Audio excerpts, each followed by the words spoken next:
right, hello, welcome to Adventures in Lollygagging and Friends. We are back tonight. We are playing more Otherscape, or Metro Otherscape. I'm not really sure. There's a colon in front of it, but I'm pretty sure it's silent. So there's a joke in there somewhere about silent colons, but I'm not going to make it. I don't know. My tray gets it.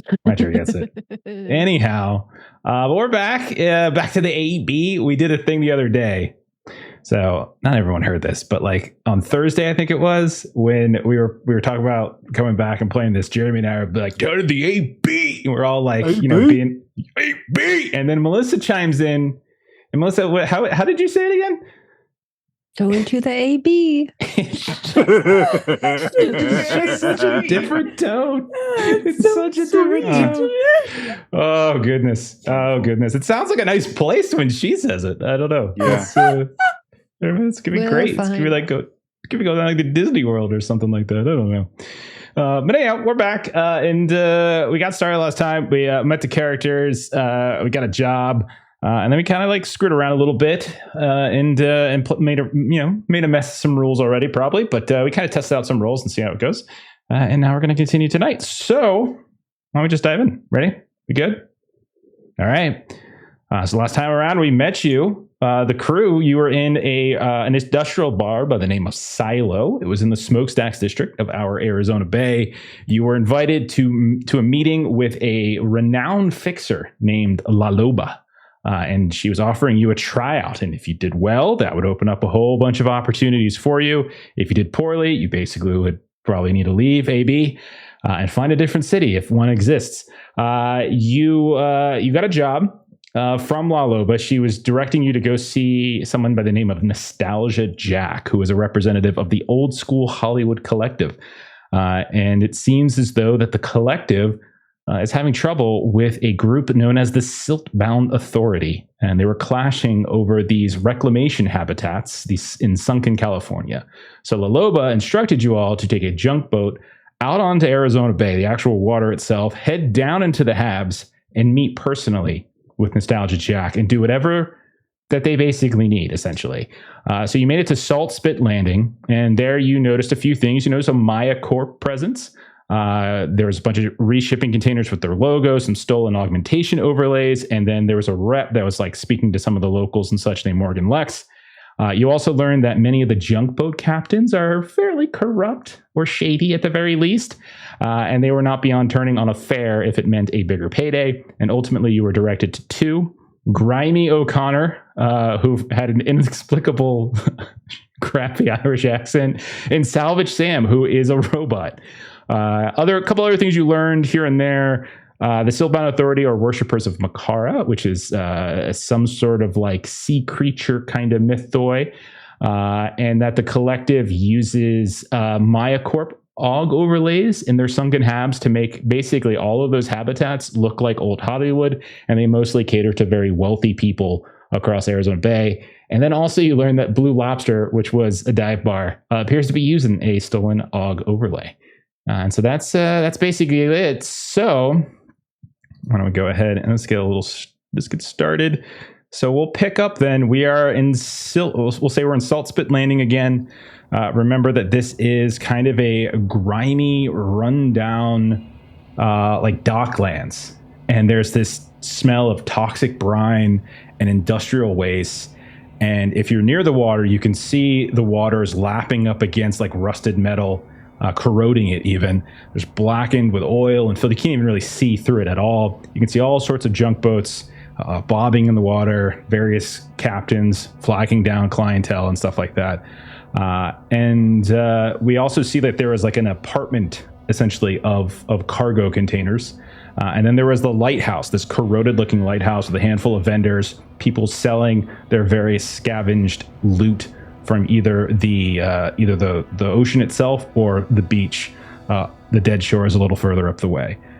We'll say for ease, all of you reconvene outside of Blue Lobster after having poked around in your various places. And that's where we're at. You have a few leads on how to get on a boat, but you also learned a few other little things. So I'm going to turn it over to you all if anybody wants to take the lead on that. What's the plan for next? Had we decided on who we were taking boat? Leaning slightly towards Grimy. I think Grimy is our choice because Thomas will want to pull Roik apart first. That was the concern.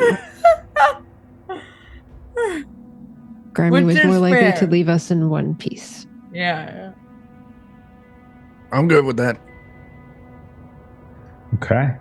So, as you look around, the place, again, it's very full of people all over the place, many of which are not in a particularly good condition.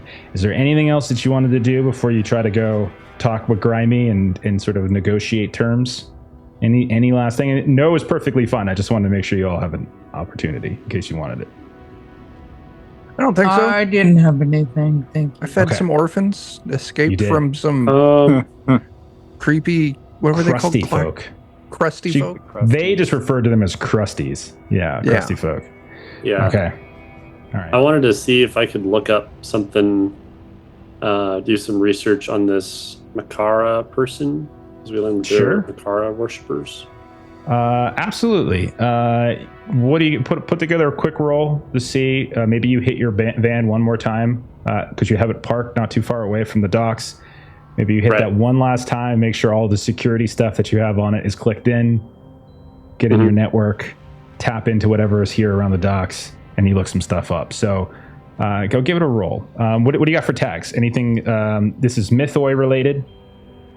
Yeah, I've got knowledge of the occult and investigator, or 2, I think, fit in. Okay. I think that's fair. So give us 2d6, add your +2. Okay.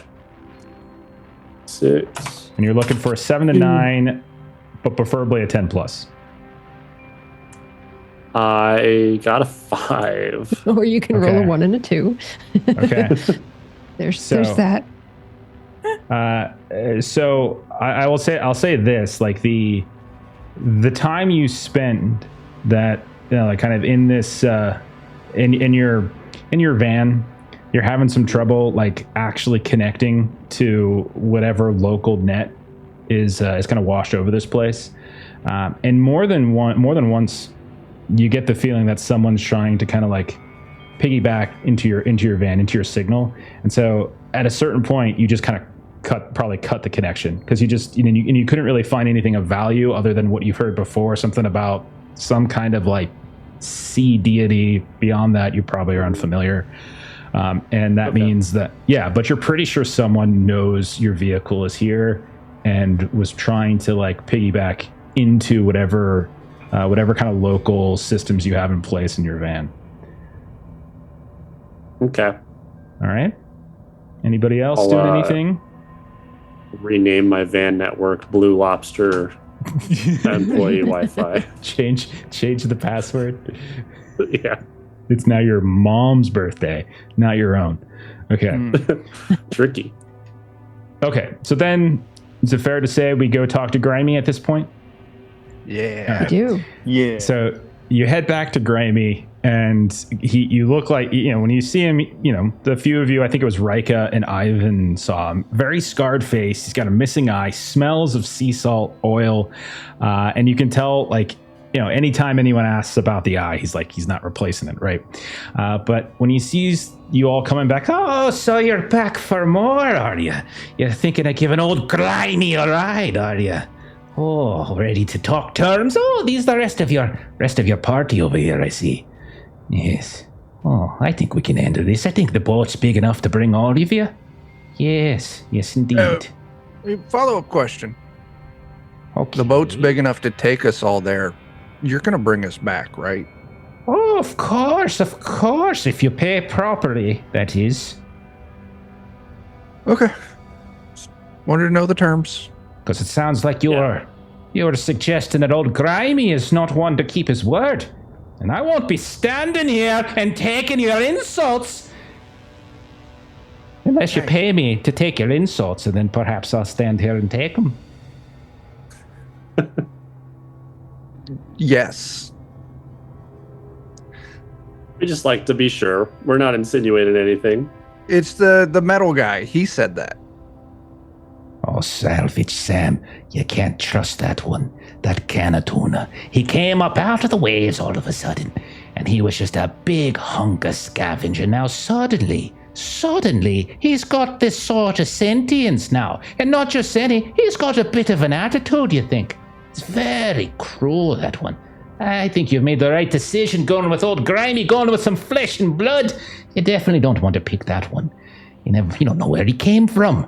There's nothing down there that's really worth it anymore.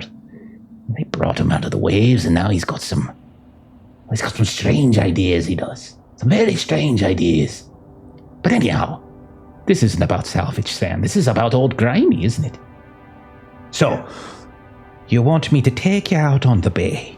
Then you want me to deliver you to one of these hobs. And then you want old Grimy to wait around. Yeah. And then bring us back, yeah. Oh, well, see, the problem with that is it's very dangerous out there. The storms come rolling in, the electricity starts raining down from the sky, and then, the ecology of the bay is all filled with all sorts of crazy crustaceans and cephalopods. It's very dangerous, and they're not afraid of climbing into the boat. Not afraid at all. And then you have the Silkbound, and they're just going to be cruising all over the place looking for anyone they can, take advantage of. And I'm just a sitting duck out there on the water. Is that what you want for me? Yeah, Rika's going to pay you. Back then? Well, I suppose I could drop you off and I could come back in a few days or a few hours. How long do you think you're going to be? Oh, we don't know. We have to go meet someone and figure and depending on what the job is, it might take a few hours, might take a few days. Oh, I see. Well, we had a time limit. What was the 72 said she didn't expect it to take more than a few days. Yeah, I think she said 72 hours was like her outward window. Well, okay. I suppose I could come back once every day at a certain time. Yeah. Because it's going to be quite dangerous for me staying out there for 3 days. 3 days! That's a very good idea. What's your cost for 3 days? Ho, ho, ho.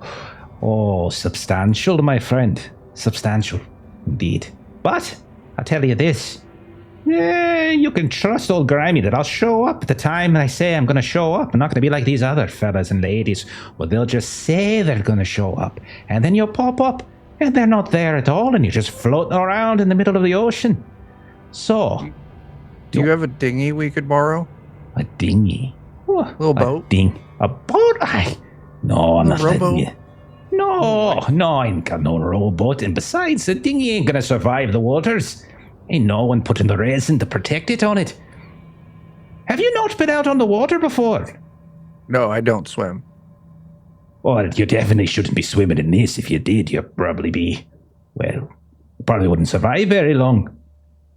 You all look like regular folk. You don't look like those crusty Silkbound with their special little skin and their macabre gifted abilities, their amphibious nature. They can just swim around in it and just gloat and just pop up out of the water, and you have no idea where they're coming from, but you fall in. Well, you better get out of the water really fast, because if not, that's going to rip your skin off. It's going to rip your armor off. Anything you have of value on you is just going to get corroded. You've got just seconds. So stay away from the edges now. Understood. Only go in the water if we want to die. And just inches what time is it now? In the water. Now? Well, whatever time we make it out there. I'll tell you what. Every 24 hours after you drop us off, come check. See if we're there. That sounds like a good idea. Okay. Well, are you ready to go now? Of course. What could possibly go wrong? Oh, nothing. It's perfectly safe. And then he hops onto the boat. Do you all climb in after him? Yeah. Yeah. Okay. Yeah. Okay. So you all climb into the boat, and then you hear and you smell this horrific smoke. And it's picture like a very old fashioned kind of fishing boat with the dirtiest motor you can possibly have. This is so retro, but at the same time, you can see that there are these spot upgrades. There's not a whole lot of places for you to sit and be comfortable. There's just some benches and things outside on the deck. You can tell that there's not like fishing poles, but there's definitely hooks and nets and things that he uses to dredge and trawl, but doesn't seem to be actively using that right now. And it also seems like it's just him on the boat. And so he starts peeling away from the docks itself, and it's groaning, it's creaking. It definitely feels like this thing is going to rip apart. Like it just feels like at any second this thing's falling apart. And you can see there's these waves that are starting to hit it, and then it's coursing through. The sky is like sickly and gray anytime like a little lightning kind of cackles across it. Very greasy fog starts to open up on you the further you get out from the actual landing, and it clings to your skin and to your clothes. The water itself is, if anyone looks over the side, it's just churning, and every now and then you see when the water splits away from the hull, there's like this luminescence somewhere deep below. You're not sure exactly what it is or where it is, but you just see these lights, just some of them moving quite quickly, some of them moving quite slowly. The air extremely dense and thick, very humid, and everything smells like oil and decay. There's like a distant mechanical whine that you can hear, just like this, like it's like almost permanent, and you can hear it anytime like the boat kind of hits a smooth patch. And then you also notice, anyone who looks, that there's all these mismatched like metal plates along the hull, and there's all sorts of circuitry that seems to be coursing through them, and these flickering neon lights that make the water just immediately around the boat light up in this different colors. And then there's also on the horizon, for anybody who's maybe towards the front of the boat and looking forward, you can see these subtle ripples in the fog, and you can see these intermittent patches of light and darkness, as if something's forming and then dissipating, forming and then dissipating. So it's a long ride. Is there anyone doing anything? Anyone up to anything while we're on this boat? I am definitely chatting with Grimy. I find him very charming and delightful. And of course. Yeah, well, I would duh.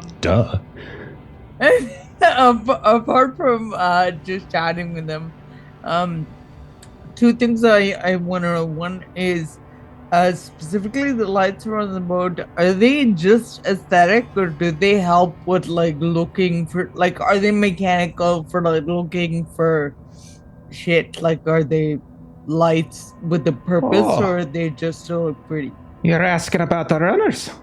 Well, you see, they serve two folds of a purpose. The first is, you're not wrong, when I'm trawling and I'm dredging and such, it makes it easier to see when I'm pulling up from the water. But secondly, if you cascade the right kind of light pattern, you make sure that none of the prismatics come up from below and climb on top of your ship. If you send out the wrong pattern, though, well, that just invites them up, and you don't want to be inviting them up. It's very hard to get them off. That we saw under the water. Well, some of them, yeah, that's true. Some of them down there, they're these gargantuan, enormous cephalopods. Well, they're not that big, really, but they're as big as the ship. Some of them are smaller, but some of them are bigger. Then you got the jellies. Oh, the jellies. And they just flicker. Some folk think they communicate with one another with their flickering. I don't think so. They seem like they're filled with a lot of hot air, if you ask me. And then some of the other lights below, well, those are the drones. And they're just corporate folks. The cowardly pilots back there on the landing who don't want to get their hands dirty and their hulls wet. They just want to pilot them from a distance and look around for salvage. They don't do things the old-fashioned way. The good news is one of the best parts of the prismatics and of the jellies is that they like to tear them apart, something fierce. They really do like the sound and the smell, you see, of machinery. They like to dig right into it. And some folks say it's because there's some company, some corp years ago that tried to clean the bay up with them, and these are all just, well, mistakes. Something got loose, something grew that wasn't supposed to grow, and now, well, the water's not worth swimming, but even if it was, you wouldn't want to, because you never know what's going to come up from below to grab you. I'm quite surprised. If you look out a window when you're down in the habs, you'll probably see a few of them poking around the sides of the habitats. I'm sure that they've probably had some issues from time to time as well. Not that I, escort too many folks out into the habs. My ship's apparently not fancy enough for them. It's so charming. Oh, well, thank you very much. I worked on it. All by myself, you ask. I've put most of this together. You did this yourself? I did most of this myself. Wow. Well, that's pretty impressive. It's good that you have that, too. The only thing is, though, if any of the prismatics or the jellies come crawling up, they'll probably go for you first. They sure... I was going to ask you, do they only like your boat, or do you think... Oh, no, they go... Any sort of tech, they'll certainly gobble up. Oh, and definitely, yours looks kind of weighty, so if... definitely stay away from the ledge, because if you fall over, it's a long way down to the bottom of the bay. You won't mind if I just start shooting without asking questions? Oh, you could shoot, sure. That might work, it might... I probably would. Oh, no, you go right ahead. Just try not to shoot the boat, because we don't want to put holes in it, because you put holes in it and we sink down to the bottom of the bay. No, of course.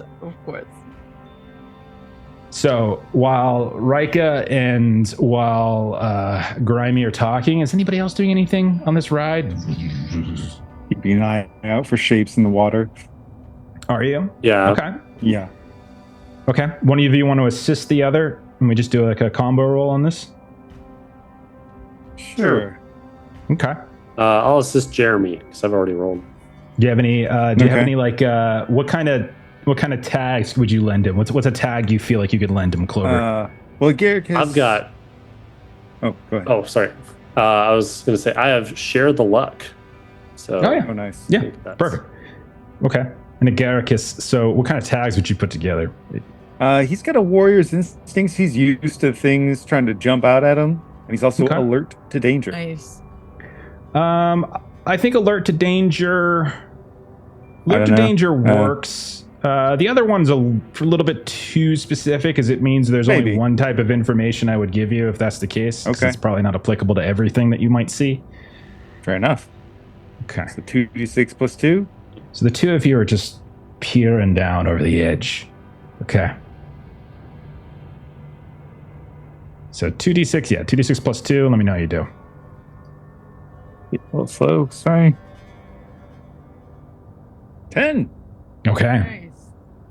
So when you're looking over the edge, you definitely see far down in the dark water, there are all sorts of these glowing lights. They look like they're really, really far away. Once or twice you see something much closer, and it looks like this glowing, kind of pinkish, light bluish bulb, this mass. And then you can see all these little tendrils or tentacles extending out from it. You're not sure if it's like arms or if it's like stingers per se, but it definitely has either the look of a jellyfish or a cephalopod. And it's just undulating, and it seems to do so at almost the same speed that the boat is going. And then it darts off as it sees this secondary light, much smaller, that's kind of zipping around, and just suddenly wraps all of these different tendrils around it. And all of this is only reason you can see it is because everything's illuminated down there. Otherwise, it would be next to impossible. And you could just see it starts tearing it, and then the boat passes it by.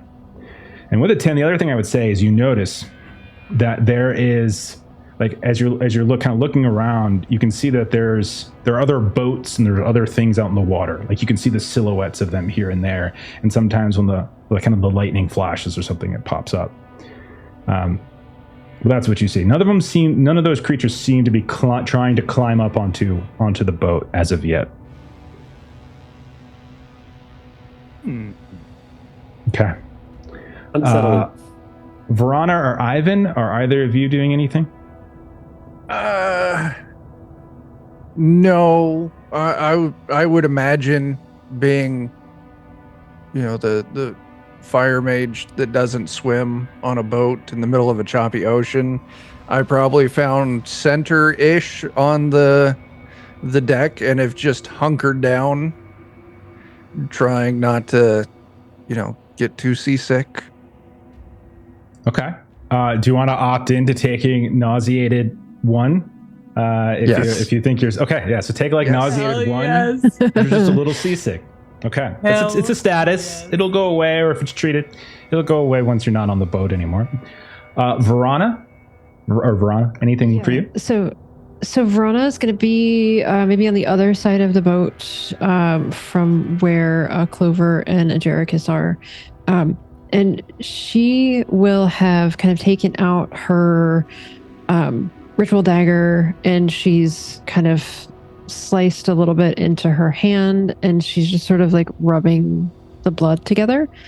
And what she's doing is she has a tag Sense Life Force.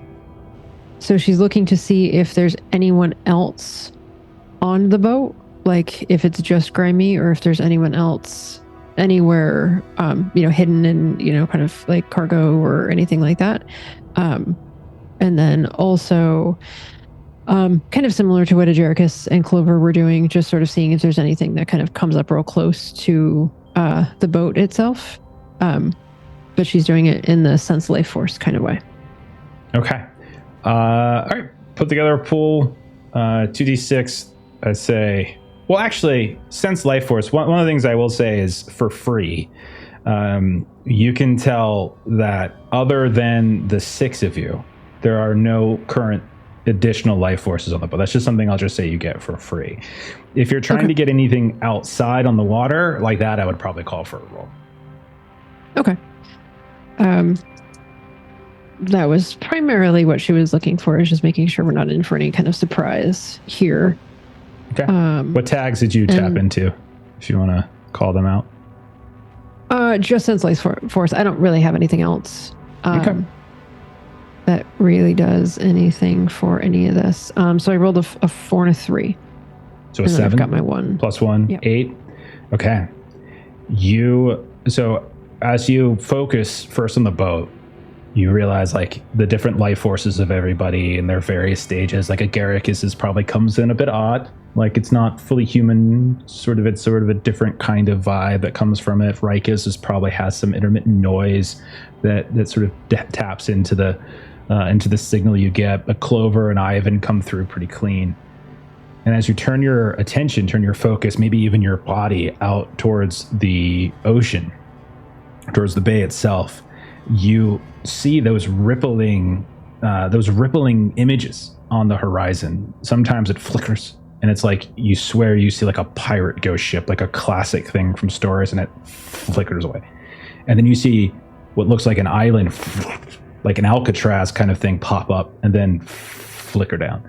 And every time this happens, it's maybe a mile away or a half a mile away, or maybe it's a few hundred yards to the east or whatever it might be. And every time you see this happening, you're never getting that life force sense tingling from it. It always feels like fake and like a projection to you. And then you see these 2 fast-moving silhouettes just beginning to close in on the boat, and you realize that each of them is pinging with significant life forces, but also you realize something more tenuous, as if not everything there is like of the physical world, right? As if something there is like conjured.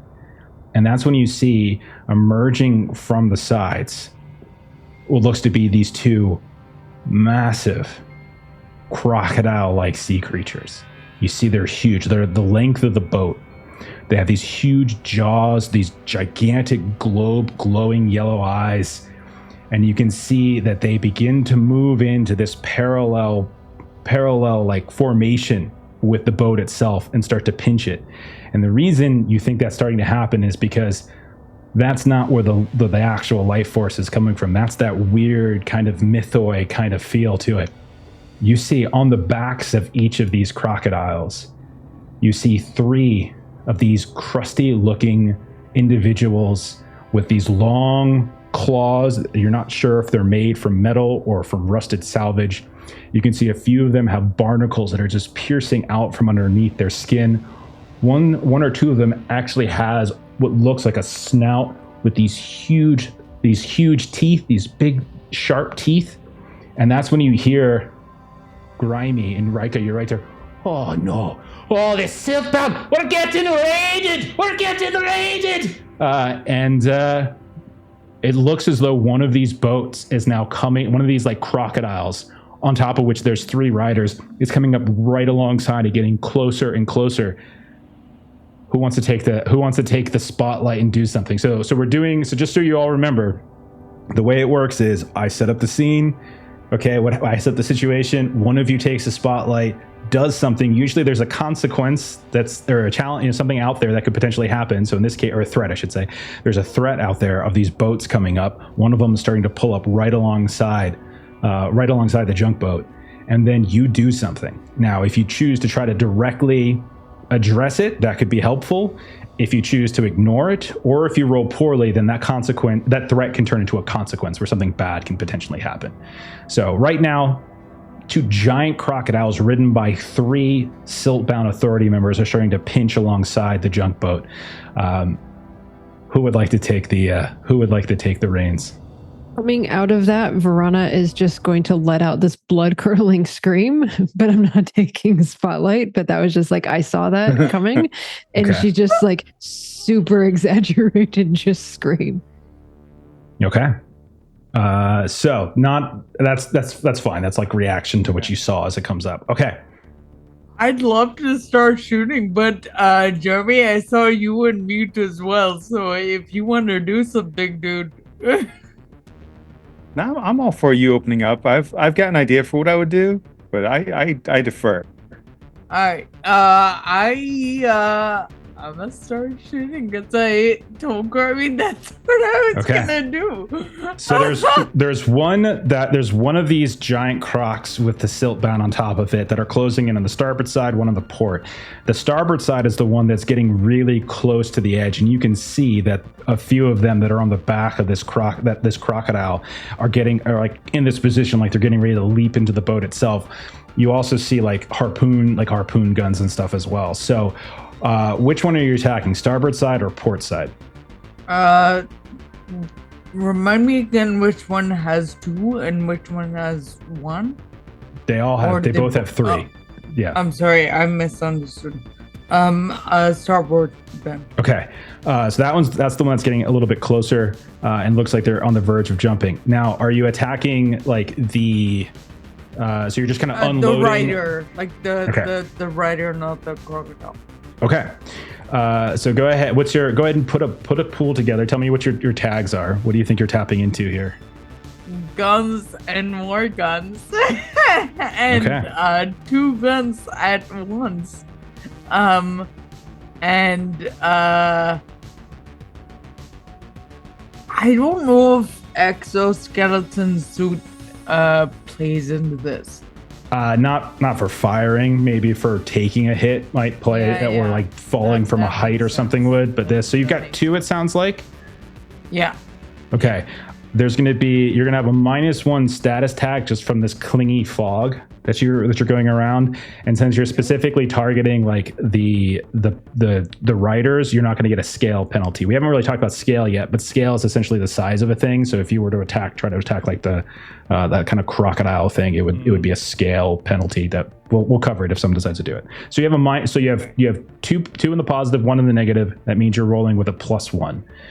Give it a go. As 2d6 + 1, which 2d6 + is 1. 8. Okay. So with 8 in total, so this is going to be a tracked outcome, just so everybody knows. So a tracked outcome is very much like combat or a skill challenge or something. And this is when you can actually start using the power that you develop, that you kind of spent to apply effects onto things, or to apply, like statuses and stuff like that. So in this case, you're unloading, and 8 is a success, but a success with consequence.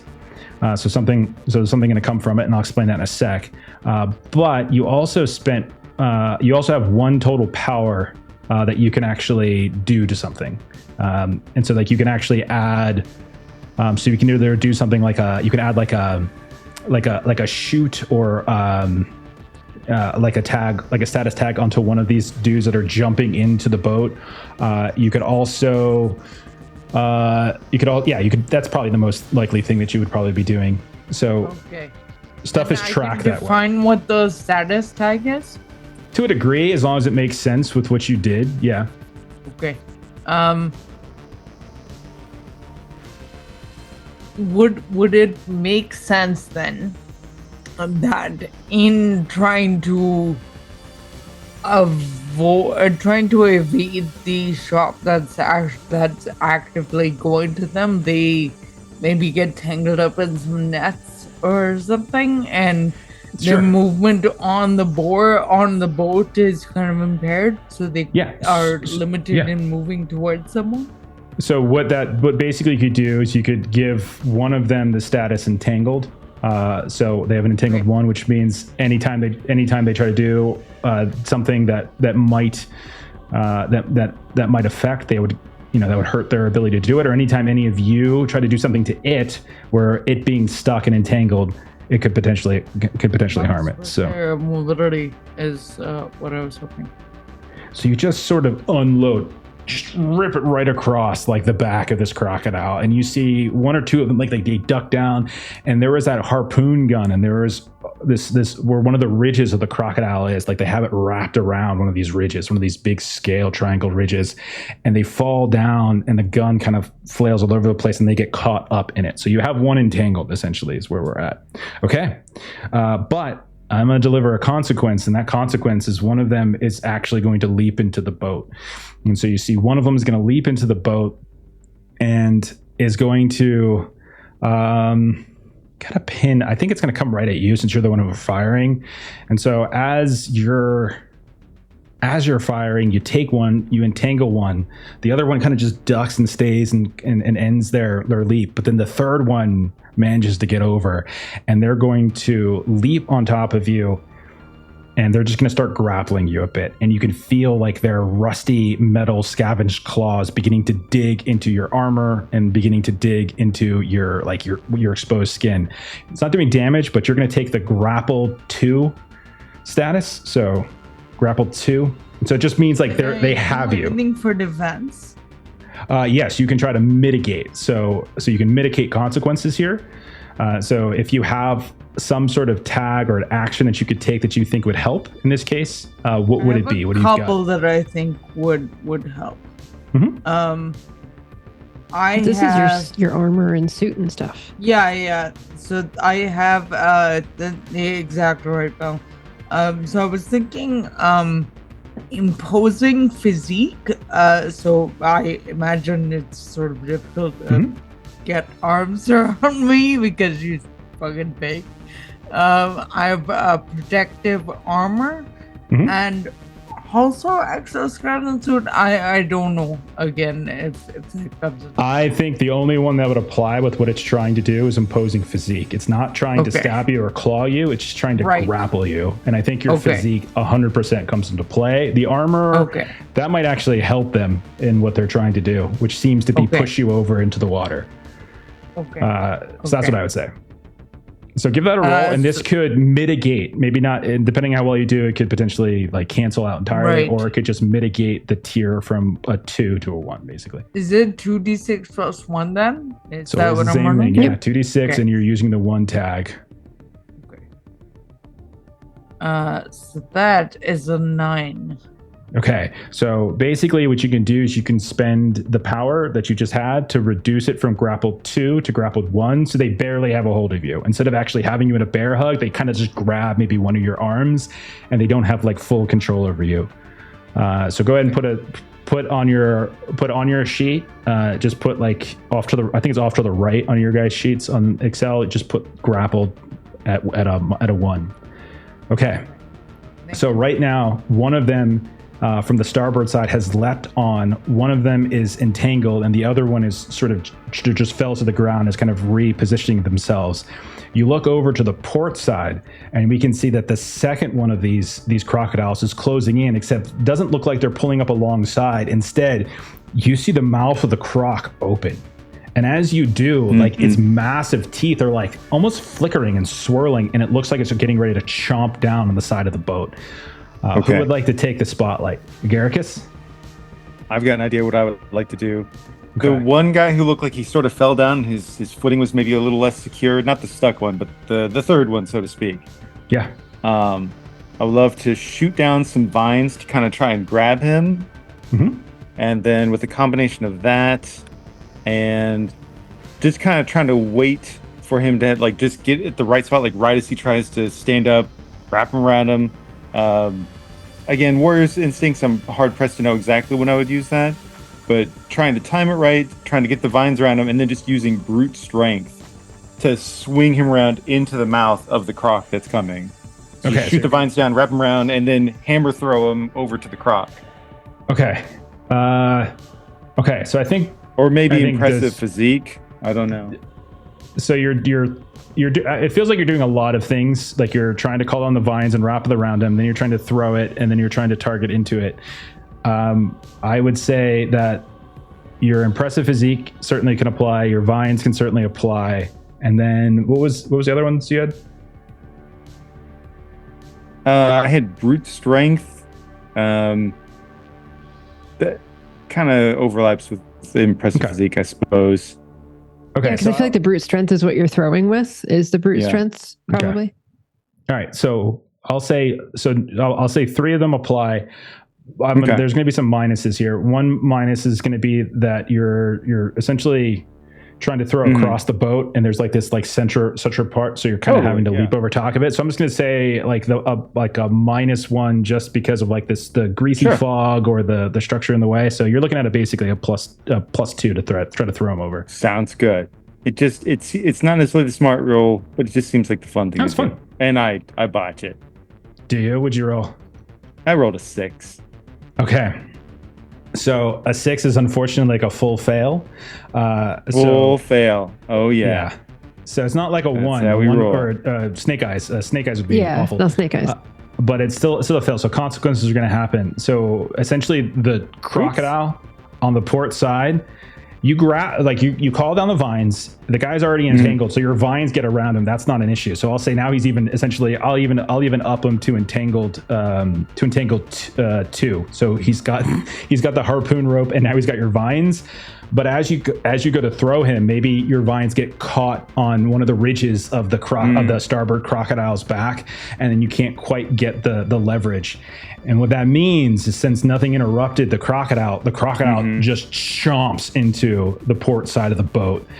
And so now what we're going to have is we have a giant chunk of the boat is now partially missing. Grimey's like, oh, the water's getting in. And so what we're going to have is essentially like the water, like the toxic water is now flowing into the boat. And you can see it's beginning to spread. And so that's another threat now that you guys are now facing, as the water has begun to flood into the boat. Who would like to take over the spotlight now? I can spotlight to hopefully de-crocodile us a little more. Okay, what you thinking? So I'm gonna look over to Garricus, give him this I'm sorry look, and the crocodile he's got entangled, I'm just gonna fireball it. Okay. So if you're firing the crocodile, it's so you're trying to hit the whole crocodile. So this is where scale is going to come into play. So the whole thing is pretty enormous. It's what's called scale 1. So whenever you're trying to affect something of like a larger scale than self, and like people, an individual person, is the scale 0 basically. So this is going to give you a -1 just from the size of it. So a -1 power effectively is what you're going to get.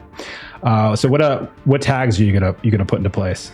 Pyromancer and gleefully destructive. Okay, fair enough. I really think those 2 are the ones that make the most sense. The other ones, I don't think lean into it too hard.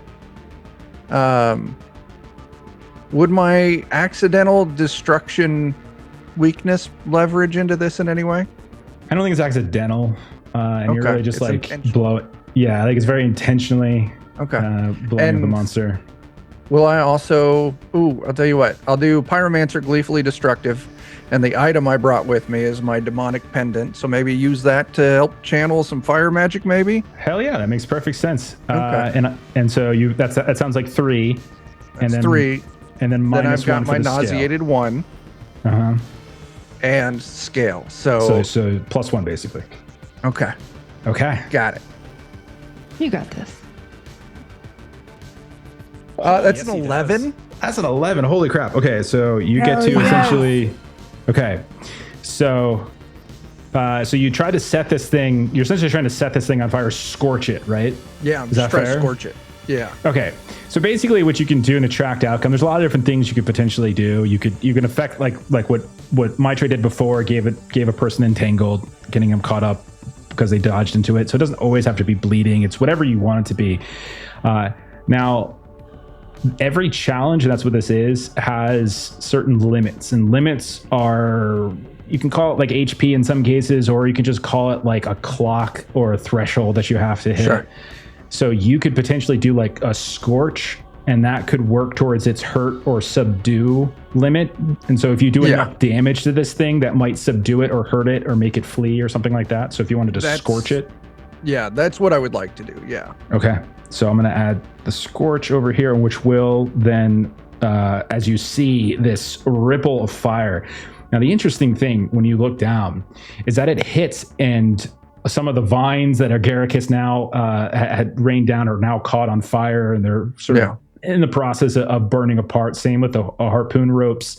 And you can see that the two individuals that were still on the crocodile are quickly kind of trying to douse themselves. One of them even dives into the water to help douse it. But you notice that as your fire ripples across the scale of this thing, it scorches it, but you also notice that parts along the way, the scales of the crocodile almost seem to like sort of flicker out of existence and then kind of back in. As if it's just something, and for you, I would say you're probably intelligent enough, street mage, you probably know this, and Verana probably too. This looks a little bit more like not a real crocodile as much as it might have been a summoned beast of some kind, right? Okay. So another limit then is like banish or something like that. So okay. So now there's like this rippling, roaring fire. You've managed to like set this thing on fire, and they're having some trouble, but the water has now swept all the way into the boat, which means it's now lapping against your ankles and your feet, but you're able to, since you rolled an 11, I'm going to say you can step up onto something, but everybody else, go ahead and take a what do I want to call it? Let's call it like a acid burn 1, as your feet are essentially, or your boots are getting burned. So it could be your equipment, it could be your armor, or it could be your skin if you're going barefoot for some reason. And who all was that applied to again? Everyone but you, because you rolled so well. You rolled an 11. I'm going to say maybe you popped up onto one of the benches before you fired, but everybody else is going to take that burn. Okay. So as this crocodile on the port side chomps down to the boat, you can see like one of the one over there that actually has a harpoon gun is scanning along the boat itself and looking for the best target, and is getting ready to zero in and fire. Who would like to go next? I don't think Clover has gone yet in combat, or Verana. I think both of you haven't taken the spotlight yet for this like challenge we're doing. Yeah. So there's one on either side of us, right? But one got kind of pushed away. Did the starboard one side disengage after? The starboard side got scorched, and You didn't see the croc leave, but you did see one of the people who were on the back dive into the water to put out their fire. The entangled one still kind of caught up in the vines and the ropes, which are also burning him, but the loose one just dove into the water to get the fire off. The croc's still there. The other one on the port side is the one that chomped into the boat and is like chewing on the side of the boat and just letting it get dragged across in the water. Okay. And there's one guy actively on the port side aiming a harpoon gun, getting ready to fire at somebody. I want to do something silly and shoot at his harpoon in a way that it will cause it to malfunction and perhaps shoot someone else that he didn't mean to. Okay. And I want to leverage Risk Taker's Luck Charm and Lucky Shot as my two. Risk Taker's Luck Charm and Lucky Shot. I think that's fair. It is very that's kind of sickly oil, like thick fog is still here, and you're doing a precise shot, so I think that would apply in this case. But since you're only targeting him and not the croc, I'll say the scale thing isn't going to apply. So it would be I would say a -1 tag and 2 power tags, so probably a net of 1, I think. Okay. Okay, go for it. I rolled a 2 and a 2 this time instead of a 1 and a 2. You want to spend some bennies? We have some. Do I have any? You caught me on that one for a second. Okay, so I think what's happening here is as you go to fire, like you lock in, they lock in on you, and it's just a quick draw, and their shot gets off before yours, and it flies through. You fire, but you miss, and the harpoon just digs into your side. And not only that, but you feel a tug, and your body goes flying towards him, and you feel yourself getting pulled over the side of the boat. Now you can, like we did with Rika, it's possible you could try to mitigate some of these consequences. So if there's something that you think that you have in your tags that might allow you to mitigate getting pulled over the side of the boat and into the water, what do you think it could be? I've got covered in warding tattoos. So my thought is that it pings me, but it actually kind of glances across me and is more caught in my clothing because it hits like one of those warding tattoos, and I'm trying to get it out of my clothes that's kind of hooked into. And that also weapon witching. What did you think that tag meant? Weapon witching. I pictured that being in tandem with the legend killing enchantment, where like if I know enough about what I'm fighting, I'll be able to witch my weapon with that. But I guess it could be kind of all the time if I'm doing that too. Okay, but so the weakness also is that it wears down weapons. So I imagine I'm not constantly using it. Okay. So you want to use you are covered in warding tattoos. That's what you want to use here? Yes. Okay. I think we can use it. Yeah, I think that's fine. Okay. So yeah, go ahead, roll 2d6. Get your +1 from covered in warding tattoos. Hey, 12. There you go. Okay. So what I'll say with the 12, we will reduce it from you are about to get pulled over the side and you're about to take the drowning condition. Instead, we'll say you take like we'll say it like an entangled status instead. We'll say grappled status. We'll just do grappled status. So I'll give you like a grappled 2 status instead of the drowning status. So you manage to like, it hits you, it drags you, but maybe you're able to anchor yourself on the side of the boat by the gunwale before you fall over. So that's what's, we'll go grappled 2. Cool. Okay. So then we have now Clover. So Ron, I'm just going to reset the scene for you. Clover is in the process of in a tug of war battle with his harpooner that's on top of the croc on the port side, and we can see that while that harpooner is trying to tug, a second one of them is now moving across the back of the crocodile and is looking to try to like reach out and just grab Clover. So you can see one of them is now closing in on where Clover is trying to untangle himself from the harpoon. Brana, you haven't taken it yet? Why don't you go ahead and take a look? So Vrana will go after the second individual that's trying to come up then and take advantage of the fact that Clover is entangled at the moment. So she had out her ritual dagger before, which she's going to stop making herself bleed and try to make someone else bleed. And she also has a power tag of ancient fighting techniques. So kind of those things that we saw her practicing before we left. She's going to try to take her knife and go after that guy with her fighting techniques. Okay, so you're literally going to go in and try to stab the one that's closing in on Clover. Mm-hmm. Is that what I'm hearing? Yep. Okay, so how many positives do you have? If we get... So one for the ritual dagger and one for ancient fighting techniques. Yeah, that's +2. And I think because you're actually closing in on melee and you're not relying on aiming from a distance, I'll say the fog probably isn't going to come into play here. And so yeah, roll your 2d6 +2. All right. That is a 5 and a 3, so 10 total. 10 on the dot. Okay, so you managed to come up, and as they're getting ready to leap across and just grab Clover where Clover's been wrapped up, what does it look like as you bury your dagger into them? So she does this with like the extra arm movements and all of that kind of thing that doesn't do anything but looks like it's a well-practiced technique as she's coming up. And so she's, kind of got the knife, kind of flipped around, where the blade is backwards. And, she's kind of swinging her arm all around, super serious face as she comes up and just, kind of swings past and then stabs backwards, like right into his chest. Okay. So you spent, I think you had 2 power. Is that right? Did you calculate Correct. 2 power? So that means you have 2 power to apply, like you can do effects. And so I'll explain this a little bit more thoroughly now.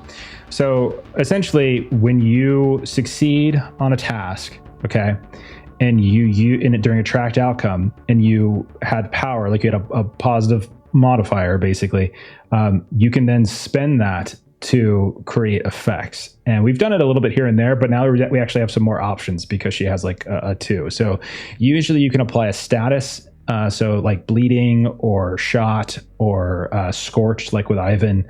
And then for each power that you spend, you get a tier of that status. So like scorched 1, scorched 2, or bleeding 1, bleeding 2. But you can also, if you have 2, you can also spend to create a tag. And a tag is a little bit more permanent. Status can be reduced, can be eliminated a little bit more easily than a tag can. A tag might stay for the duration of this encounter. So that's another option you would potentially have. So as you stab this guy that's trying to pull Clover off the side of the boat, is there something you wanted to do with that effect? Is there, what are you thinking? I was thinking something, I think relatively straightforward, just in the direction of like a wounded 2, basically. Sure. I'm not creatively coming up with a tag at the moment, so I'm going to go status wounded 2. So basically what you're doing is, so the way I'm treating it is that they, like I said, they have a hurt or subdue limit. And so if you're just doing damage to them, that is depleting that limit. That's how I'm looking at it, right? There's other ways to resolve the encounter besides just hurting them, but you are hurting them, the scorch. There's sort of 2 different groups. I'm treating them all as as 2 separate large groups. And so each one of them has their own limit. And so you're essentially depleting this one is what's happening. Okay, so while Vrana and Clover are on the port side, tangling with this one who's trying to climb on board and this harpoonist that is trying to pull Clover off, the croc is still chomping, which means that the water is now flooding even further. Everybody, Ivan include, go ahead and increase the status of your, like that sort of toxic thing, because no one's done anything about it yet, by 1. So Agaricus, Vrana, Clover, Rika, you go up by +1. Ivan, you actually get the first level of that status as more and more of this toxic water is filling the boat and has that's like basically challenge, threat and then consequence is what I'm trying to do. Okay. And in addition to that, on we'll say the starboard side, there was the one that was scorched. You can see that the crocodile is kind of trying to turn its body and speed up and almost like trying to cut off the boat at this point. So you think it might be trying to just just get right in front of the boat, which would cause the boat to possibly like tumble and flop around, and you all could go flying. So that is a new threat that's sort of being produced here. Everyone's gone, so anyone is up. There's no specific order. It's just we're trying to be, give everybody an opportunity. So does anybody want to take the spotlight?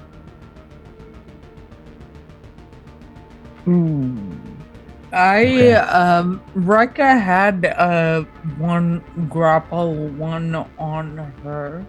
Mm-hmm. I would like to attempt a melee attack to basically pull it off me and just like pummel it. Oh yeah, hell yeah, for sure. Okay, so let's take a look at your tags.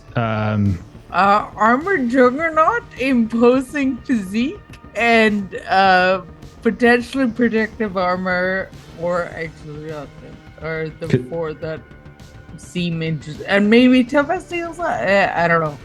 So like the armor thing, like in an offensive action, I'm not seeing you tapping into the armor unless there's some sort of like you have guns on the shoulders or something like that, right? It makes sense. So and you also can't double dip. So like if they try to attack you back, you need to have that tag available for the like response, because you can't use the same thing you use offensively and then defensively.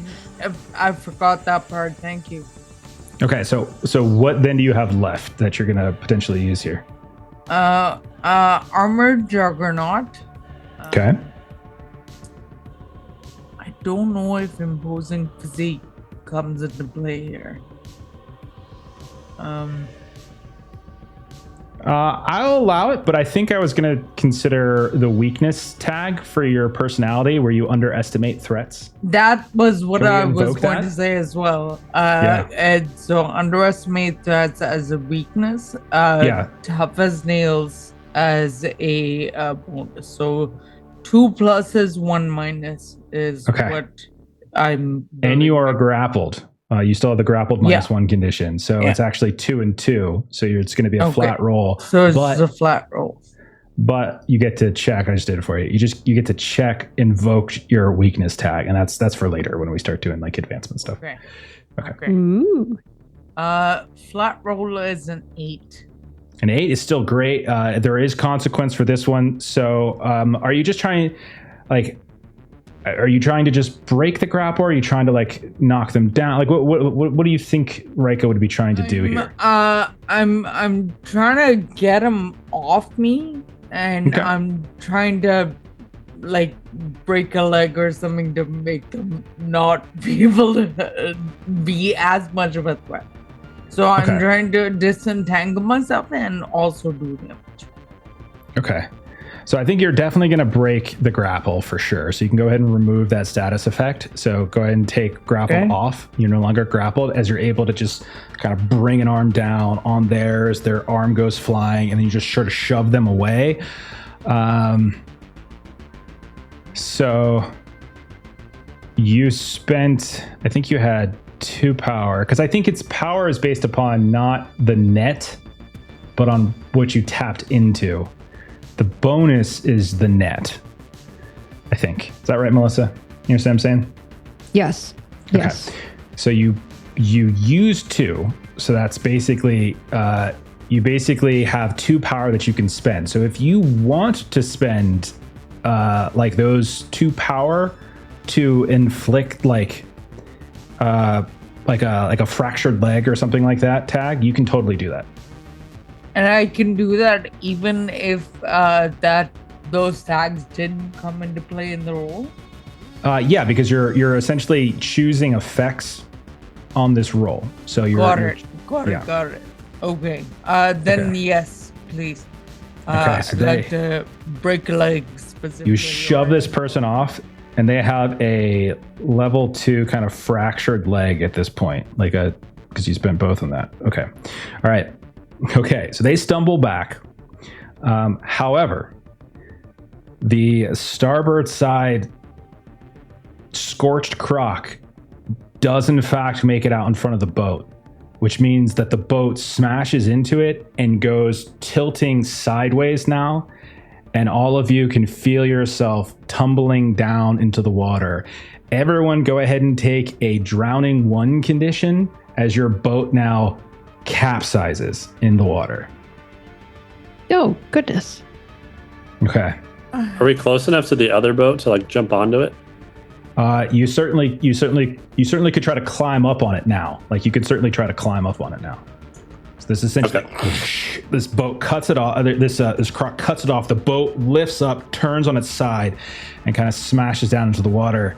All of you now are in the water, the toxic sludge beginning to swarm around you.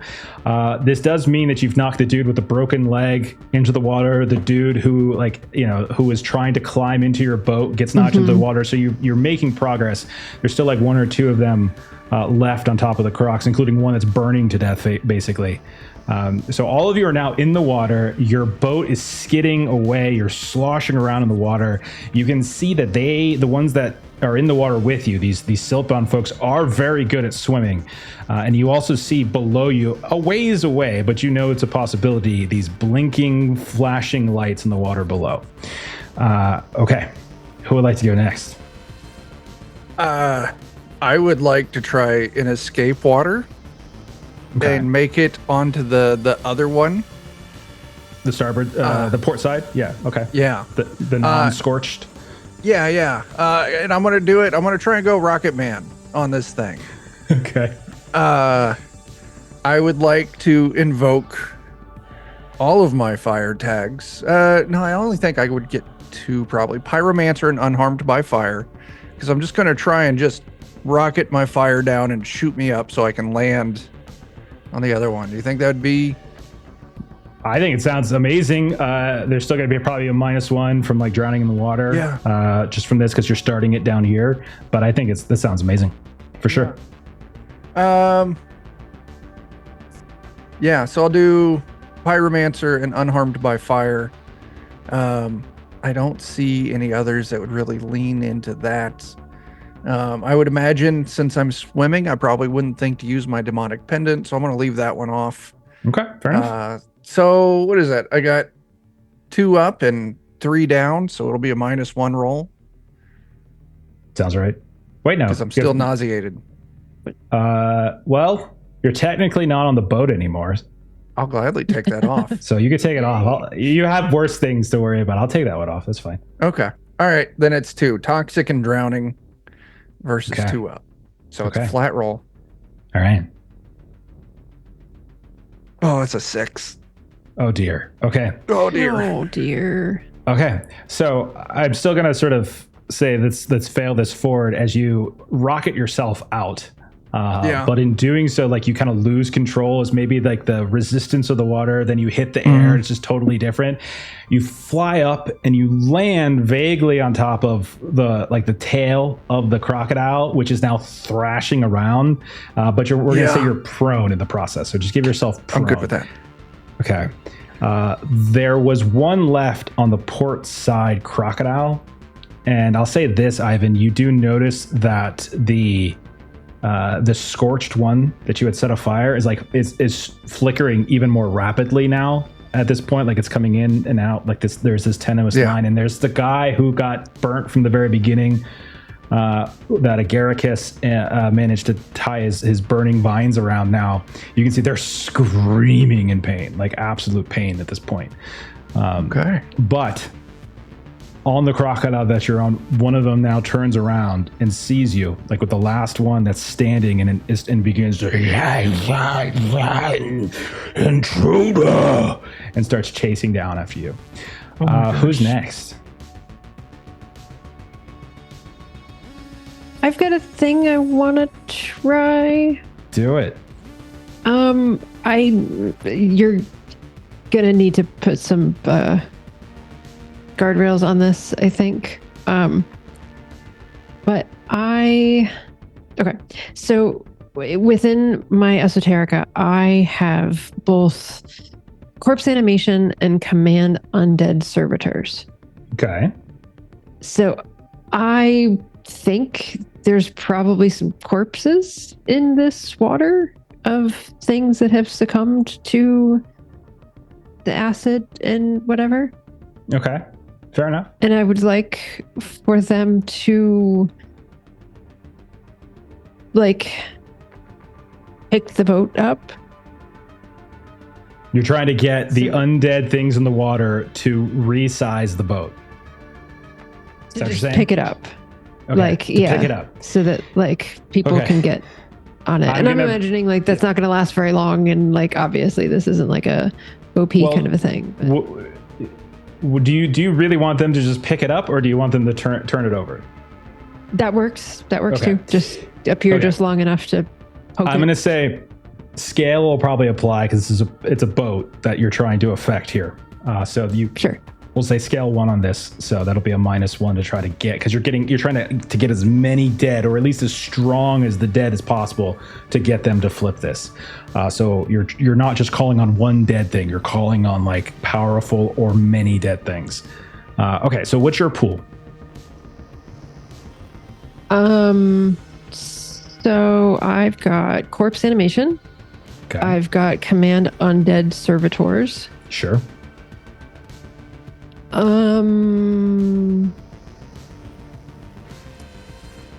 Maybe forbidden cult. I don't know if that connects to all of this. It doesn't have to. It's fine. I'm just. Do you think it connects? Probably not. Not really. Yeah, I think those are the only 2 things that really fit for this. Okay. So I do think you're going to get a penalty from scale, and you're also drowning. So it's basically a flat roll. You need a 7 or higher for a success, but with consequence. So. All right. And I said yes earlier with the power thing, and now I'm second guessing myself as I was thinking through like whether it's the positive power or the like what you had left stuff. I think it is. It's what you tap into. I'll have to double check again, but I forget. But that's how I'm going to play it for the rest of tonight, and then I'll double check later. It's an 8. That's great. Success that's with a consequence. Success.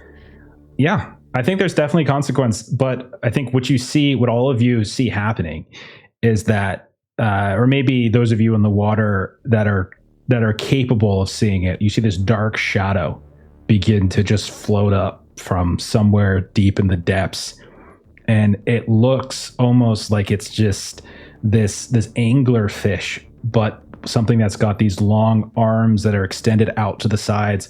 But the arms themselves, like from the elbow to the shoulder, are covered in scales and covered in sort of flesh. But from the elbow down to the claw, it's just pure bone, as if something has been gnawing at it.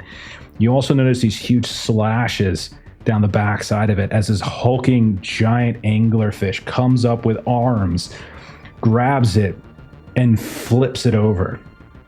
The consequence, I think, as it does so, is that it kind of turns around, and as it begins to you lose control of it, it does like a King Kong moment and it reaches out and grabs you, Verana, with one of its bone claws. And as it starts to sink back down to the bottom of the bay, it's bringing you with it. So go ahead, and I'm gonna say you can take. We're gonna increase your drowning, but I'll say you can potentially mitigate this. So if you have anything that allows you to like kind of move or evade or whatever, that would potentially apply. You have any tags that have to do with like ability to swim or ability to be slippery or ability to be elusive, anything like that? I have my ancient fighting techniques. I'll take it. I'll take it. This is pretty rough. This is not good. So yeah, I'll give it a roll. Okay. This gets pretty funny. Just sort of like make up crazy stuff. That's it. Just make up crazy stuff. The end. How'd you do? Snake eyes. Snake eyes. Oh God, you're drowning. 4. All of you see as she just starts floating down the depths of this toxic water, the grip of this, and she's drowning 4. Now, in this game, I think it's what? I think when you get to a status of 6, that's when you die. And 5, I think you like kind of go unconscious or something like that. You become incapacitated. So I'm going to say you're not all the way incapacitated, but you are now getting pulled down under. Everyone but Ivan can see this, I'll say, because the rest of you are still underwater. So Ivan's the only one who's not aware of this because he's got one of them bearing down on him. But that is a new consequence as Verana is being dragged back down to the depths of the bay by the very summons that she used to turn the boat back over. She's so used to having time for all the flourishes in her techniques, and this is not the time. This is not effective. Okay, so who would like to go next? And is anybody want to do anything to try to help Verana? Because that is when my turn comes back around, I'm dapping after her. I mean, I'm not going to be able to outmuscle the thing. I have a vague idea of maybe how to help. Sure. I love it. What is it? So one of my sets is being a science experiment that has a psychic blast. Okay. My hope is to maybe do like a psychic resonant, but it's like take all the weird voices that are normally in his head, kind of charge it up. And this has all just gone terribly bad between people are drowning, friends are wounded, people are in the boat, and maybe possibly also like let out the rage of just the frustration of this whole situation. Like all that energy lights up and lets out, and it does a psychic blast on the thing, and hopefully not so much trying to damage it, but hopefully like with a psychic blast, maybe it'll loosen its grip. Okay, I'm fine with that because you're using it less like you're just using it almost like for the reverberation to kind of knock her loose. Is that kind of the idea? Exactly. Like I don't necessarily understand what's making this thing tick, but maybe a psychic blast will make it just kind of stop its focus of holding on to her. Like if it could just make it let go of her for a second. I like it. Yeah. Okay. Or just even loosen the grip. Yeah. Okay. So psychic blast. Okay. Maybe let out the rage. I think alert to danger. This thing came up from the depths of the nowhere and grabbed her. I think alert to danger could certainly be useful here. Okay. So that's 2, I think. Okay. All right. Let's do it. There's gonna be a net of +1 because you're still drowning. You're doing all this while drowning in toxic waste. Okay. So net. But you got it. It's still good. That's a success. The 7 is a success. It just means there's a little bit of consequence. And I'll say the consequence is just take your own drowning up 1 because you're down here longer. And you do manage as you reach out, you just see the hand just kind of shake and a bit of the bone just crack away from where one of the claws comes around. And Verana, you're able to just slip through it. And you're a little further down now than the rest of them, but you are now free of this dead fish that is sinking back down to the bottom of the bay. Meanwhile, I think so.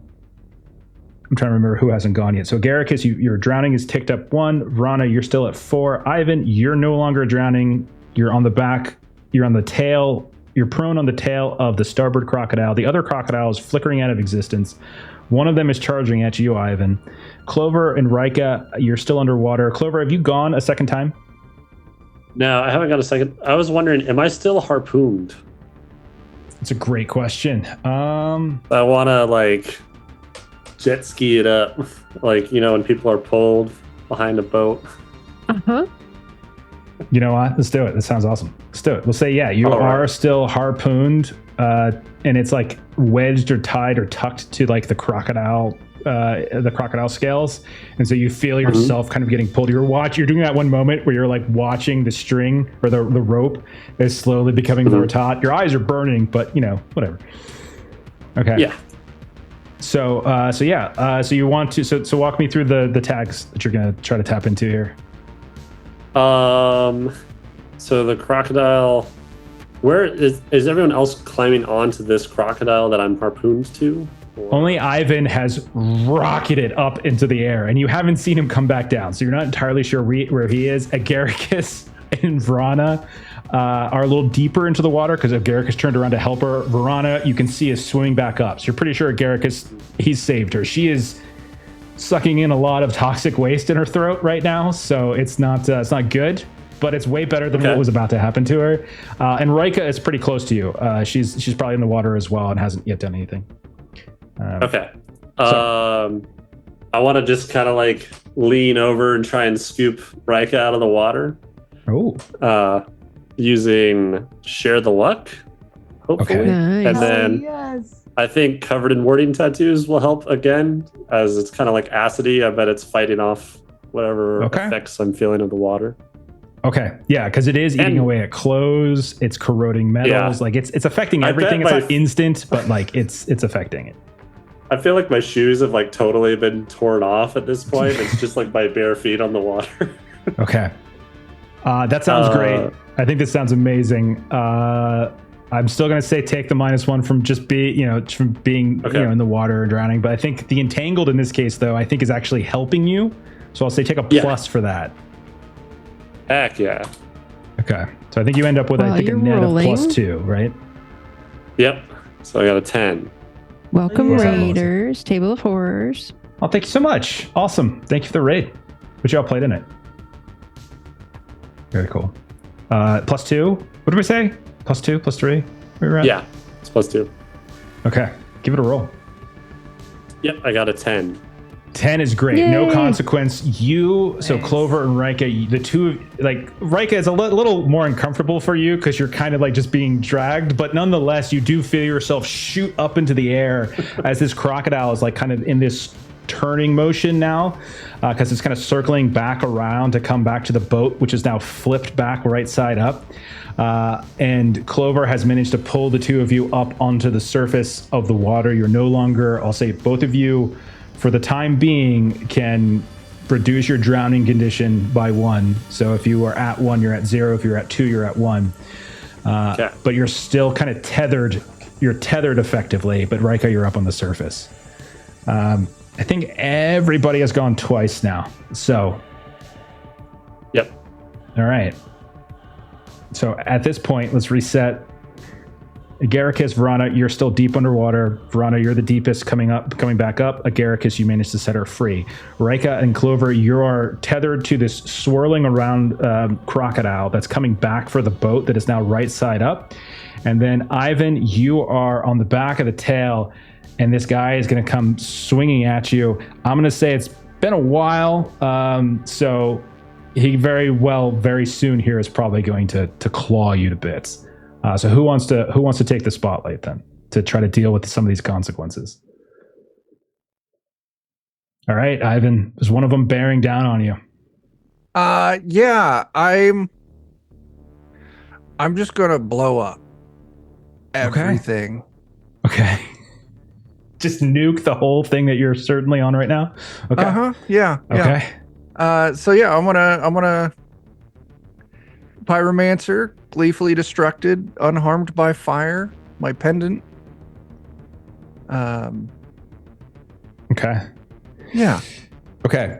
Can I invoke your accidental destruction? Yes. This time? So go ahead. Yes. So I can check that box. Okay. As you've been riding this crocodile and the guy's charging at you, maybe you haven't noticed how close that crocodile has turned around and pulled up alongside of the boat. Yeah. Okay. Go ahead. Yeah. Okay. So that's 4 minus the 1. So we're at 3. I still have toxic applied, right? Yeah. Yeah. Toxic's applied to everybody until you're literally out of the water onto something safe that's not having the splashing up on you. Yeah. Okay. So altogether it'll be a +2 because I still have prone as well. Okay. It's a 10. 10 is phenomenal. Nice. So if you spent all of your power that you just generated all to essentially hurt this thing, you could finish this limit at this point. Like you could essentially blow up this crocodile and the last of them. Okay. I'm saving myself. Oh yes. So what does it look like as you just erupt in the middle on top of the tail of this croc? I would like to say, because I'm laying down, I'm like kind of looking up over me. I see this guy running across its back at me. I'm just going to kind of reach out, give him the bird, and just kind of like glow really red. And then just like that white. And like, it's like maybe we see it from a distance. Like we see it from like the salt spit landing. They just look out. There's like this tiny little mushroom cloud that just pops up on the bay. Not again. People gotta stop setting off the mines. It's ridiculous. And so when we come back, we see the crocodile is scorched flickers out of existence. We see the second one flickers out of existence, and we can see the dead, blackened, charred bodies of 2 of these silt-bound just plop down into the water, and they float maybe, and maybe they start to sink a little bit, but they're kind of there.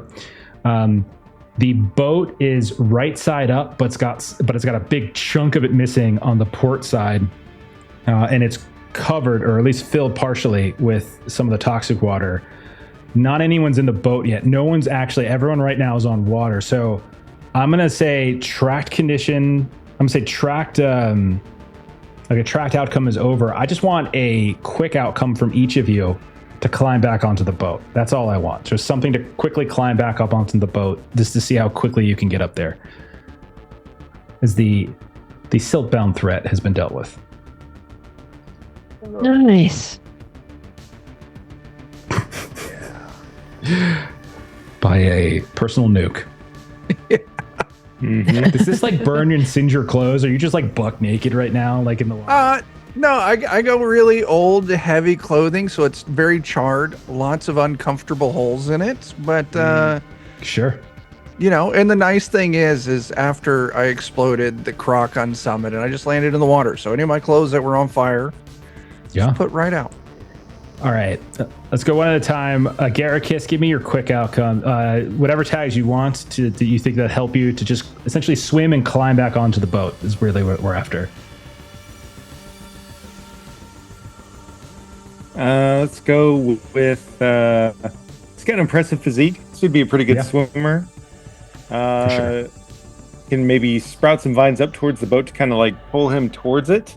Absolutely. And then I haven't used yet Call Upon Honored Warrior Spirits. You know, he briefly kind of gets flashes of like this Atlantean guy, some like weird orangish scales, kicking his legs, swimming super fast in the water.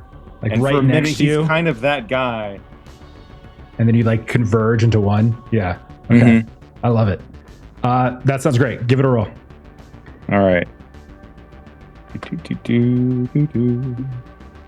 do it. I can barely do it. You do. You get up, no problem. You climb up with a seven in success. You climb up. You kind of try to flop down into the boat, but then you realize the bottom of the boat has got like a good 5-6 inches worth of toxic water in the bottom, and so you quickly like maybe climb up on something else. Verana, you are swimming from pretty far below. If you want to give me like just a quick thing, you're all going to get on the boat. It's just a question of in what condition you're in when you climb onto the boat. Basically, is where we're at right now. So this is a little more mind over matter, but with my troubled past, I have a power tag. Nothing hurts more than this. So like just that emo, like physical pain, you know, you can ignore it because emotional pain is so much worse. And also, no, I was going to try to make an argument for medical training, but I just couldn't. Okay. I don't think medical training helps me swim at all. 5, 6, 7 with nothing hurts more than this. So I'll say, so 2 people have already gotten up, 3 people are already on the surface. I'll say with 2 people in the boat, it'll make those of you that are already on the surface, I won't even call for a roll at this point, as like Agaricus and Verana, maybe with Agaricus's vines or just Verana reaching out, like the rest of you can climb into the boat and do your best to stay on spots. So all of you who had something like entangled or grappled or drowning, you can go ahead and clear that. Anyone who took like any kind of acidic burn, something like that, or a toxic burn, keep those. Those are still on. But everything else at this point, you can go ahead and kind of get rid of. You look around and you see floating in the water 3 shapes, 2 of which, Ivan, you would recognize as the charred remains of the Silt-bound Authority.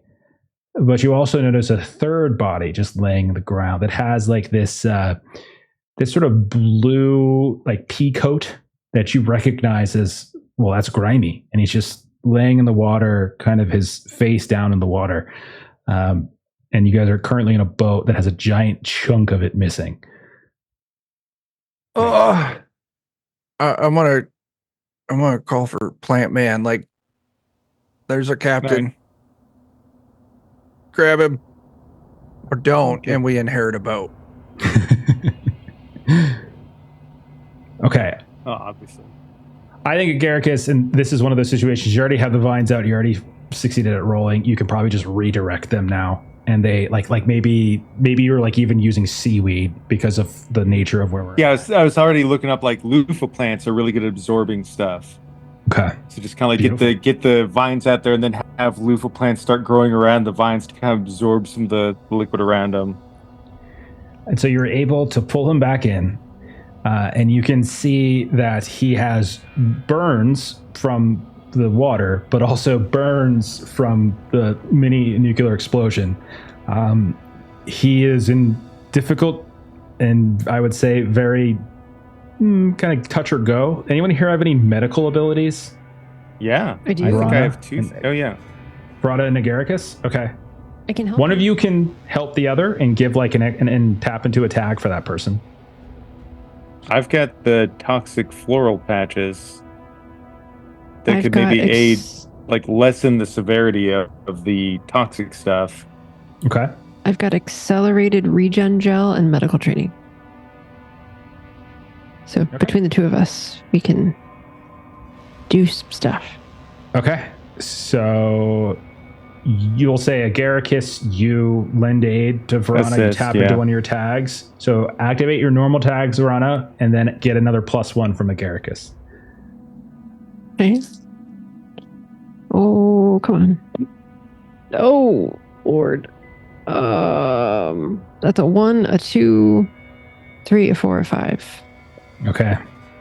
No. You are going to. Oh.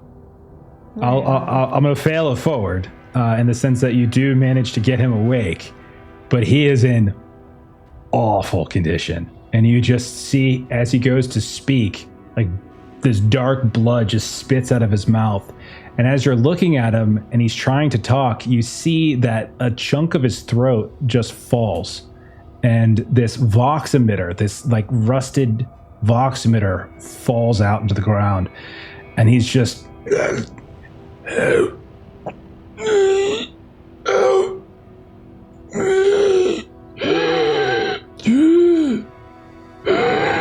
He seems to be struggling to breathe, and he seems to be struggling to talk. Just gonna wrap some duct tape around that. Just close the hole with the duct tape. And you close it up, and I'll say that at the very least helps him breathe, but you can tell he's still struggling to talk. Anybody here, I'll say, Rika, you're pretty high on tech, I think you have some good noise. You would recognize he's got a vox emitter, so basically his voice that you've gotten to know him is fake. It's not his real voice. It's just something like an affectation. I knew that accent added. Wasn't real. How dare it? We talk about bad Irish accents are just a dime a dozen in Arizona. But he kind of reaches up at you, Agaricus, and you, and I would say you would know that he's dying. And if you don't get him to a place that can treat him quickly, he's probably going to die very soon. So. How far away are we from where we need to get? What a great question. You were on the bay for probably a half an hour by the time the attack happened. So you would get, and you knew that like you were going essentially to the kind of to the end, like the mouth of the bay, basically in the distance. Like it's somewhere out there that you're looking for, and you're in the general vicinity. I would say you probably don't have 100% clarity on where you're going, but you're probably close.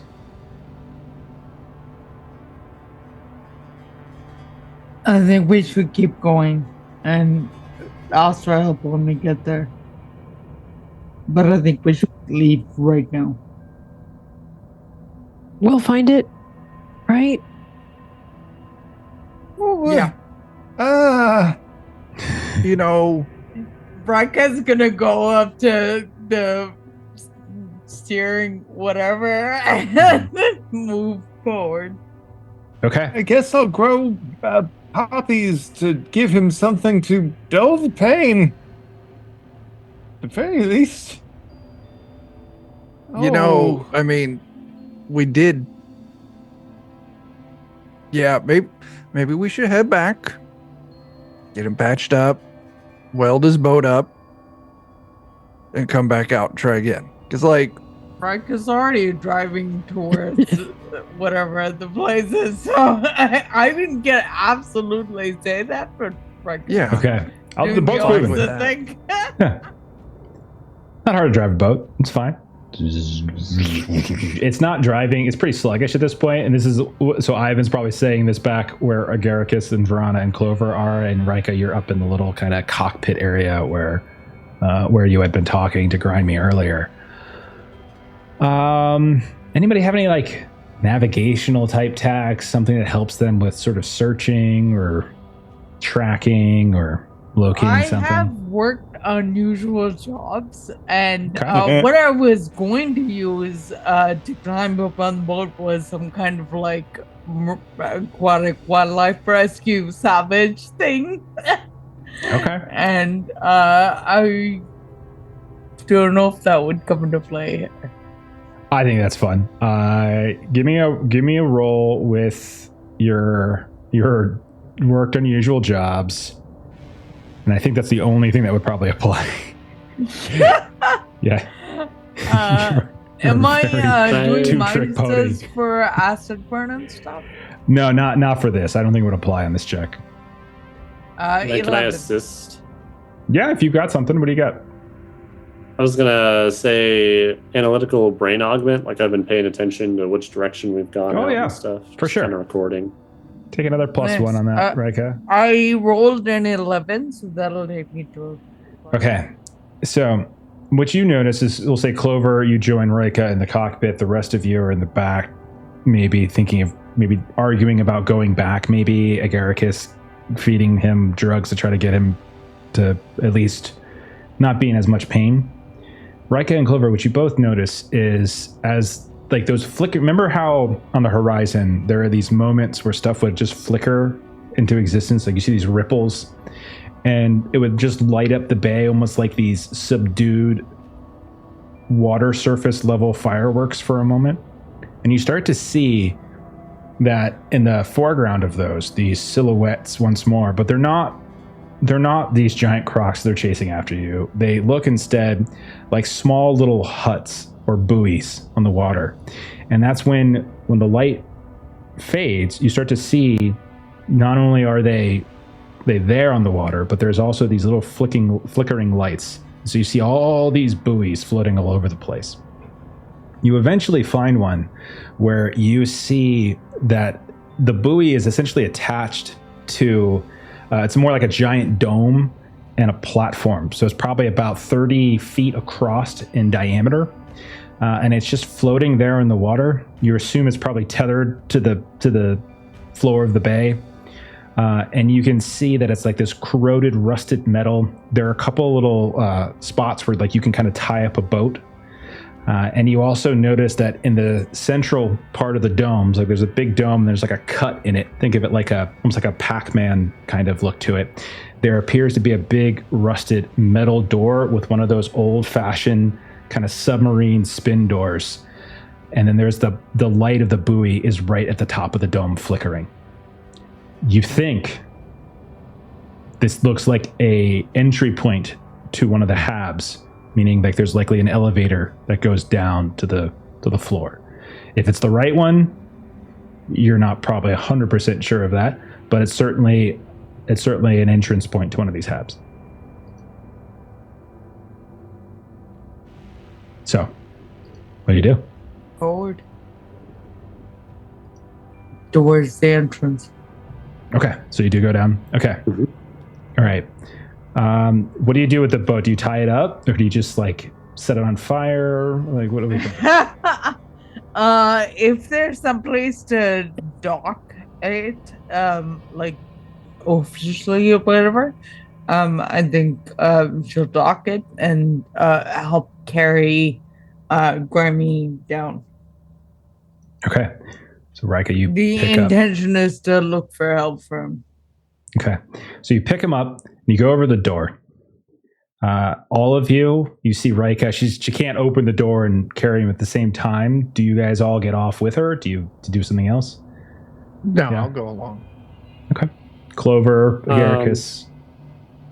As we're docking the boat, can I spend a bit to like sabotage it in a way, kind of like pull one of the fuses out or something so that someone would have a hard time starting it and taking it away?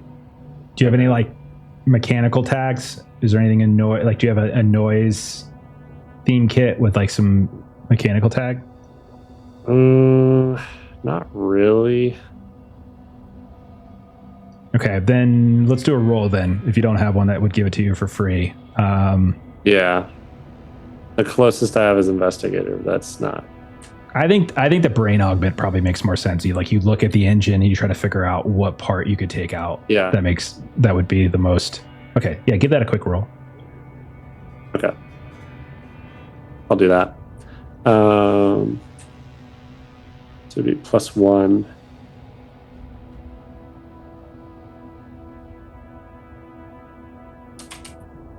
Seven. Okay, that's fine. So that's a success with consequence. I'm going to delay those consequences. But yeah, you're able to. I think I disabled the boat. Yeah, you did. You have a piece. You have a piece, a chunk of the engine. You put it in your pack. Join the rest of your crew. Mm-hmm. Who spins the door open? I certainly can if someone else is carrying the corpse, and I am carrying the corpse. So okay. Like, can someone get the door? Wow. we're just planning for preparing ourselves for the worst outcome. Fair enough. Okay. So I will open the door. When you open the door, it spins, and you pull it open. It's kind of tight, and you can see like there's some corrosion where the seam is. But then you see it opens up onto a very nice tiled like landing area, or at least like a small little spot where like people can just stand. And you can see there is an elevator door. It's very old. It's one of those old-fashioned kind of elevator doors. It's got like 2 different layers to it, but it's standing right in front of you. And as you open it up, you can see lights begin to flicker on inside of this small little landing area for the elevator, and you just hear as if something just powered up. Okay. Shall we? And I'll go. I guess I'll let everyone enter and close the door behind us. Okay. We all hear the noise of the thing carrying up. Yes. Yeah. Okay. Mm-hmm. Right as I is kind of darting around looking for the source of it. You don't see a source, but you might conclude maybe it's the elevator mechanisms that are activating, or maybe the light, or maybe there's a localized generator in here or something like that. Okay. So, do we open the elevator? Is this fair to say? So we open the elevator. Yeah. You look inside. There is a kind of a smell that comes through here. It's a little bit like smoke mixed with kind of like a tang of salt water. And you can see what looks like the back side of the elevator is glass. And right now you can look through it. And it's a little filmy, but you can look through it and you can actually see like the rear of whatever shaft this elevator is in. But the backside is glass. There's some brass railings and things. It looks in decent condition. And as you're looking at it, there's like a flicker, and some of those brass railings, suddenly they don't look brass anymore. They just look like this patina tarnished look. And then there's a flicker and it comes back and it's brass again. You notice that right by the control panel, and there's really just an up and a down button. There's no floors. There is a Maya Corp logo that seems to be affixed to this somewhere inside. Okay. So, head in, hit down. Okay. So you all get in, and you all can fit, even carrying the body, or even carrying Grimy, who is not dead yet. He is, I would say, dying, but not dead. And the elevator starts to descend. There's a heavy clunk as you feel like the the carriage just dislodged for a moment, and then there's this loud screech as like metal on metal, and then the lights inside the elevator flicker off and start to sputter. And you can see little sparks here and there starting to show up on various parts of the wall, and you can see condensation. And the deeper and further you go, it gets cold. There's like this cold draft. And you see if anyone's looking out the glass like sections, the glass windows, you can see like the dark water is just like pressing up against it, as now you can actually visibly see out into the ocean extending out beyond you.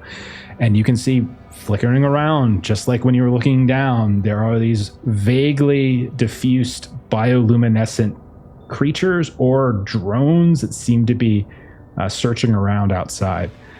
You can still hear that hum. When you're in here for maybe about 2 minutes, and it's a slow descent, the sputtering lights kind of come back on, and you see that there is another person standing in the elevator with you, like right in the center of all 5 of you. And it is a woman who is very beautiful, sleek, bronze-skinned, dark, glossy hair, big hips, and she's wearing a very kind of tight dress, and it's got this kind of cocoa-colored synth silk. And you can see as you're looking at her, and she like calls out to you, she's like, "Welcome, darlings, to the old school Hollywood collective, where figures of taste and sentiment and just a divine desire to see a better life have joined together." And you realize as she's moving around and talking to you that there is a watermark over her, and it's like this vertical Maya Corp logo. And as she like kind of reaches her arm out and sweeps over across to you, it like hits you, Agaricus, and it just goes through you. And there's like this sound in the background of like some music that's playing, this kind of like 70 or not, excuse me, like this 40 style kind of jazz. You can hear is kind of there, but there's static. It just now you all have made such a wonderful trek out here. I would like to take a moment to talk to you about, well, all sorts of significant augmented real estate opportunities down here in sunken California. And you see as she like directs one hand to like the glass, instead of the glass showing the ocean, now suddenly it turns into a display screen, like an LED kind of screen. And you see what looks like this beautiful California villa, and you just see palm trees for days, this long swimming pool. You can see green grass, something you do not see throughout the bay. Like the AB doesn't have this, not real anyway. And then it quickly switches and it shows another one. This time it's this beautiful, kind of not a penthouse so much as it seems to be this elegant townhouse with all these balconies overlooking this beautiful street corner. And like the whole time she's like telling you about these locations and about bathrooms, bedrooms, the square footage, things like that. And it's hard to hear her because like it very much sounds like the speaker emitter in here is just not working. And then finally you feel a sickening thwoosh, and you realize the elevator has stopped moving. And she says, "Welcome to sunken California. I'll see you inside." And then she flickers out, and it's kind of dark again with a couple sparks here and there. And you guys are no longer moving the doors in front of you. What are you going to do? You definitely saw Rika's eyes go a little while and suddenly lose smile on her face, but then when it became clear half a second later that she was just an image, she looked visibly disappointed. Go. Okay.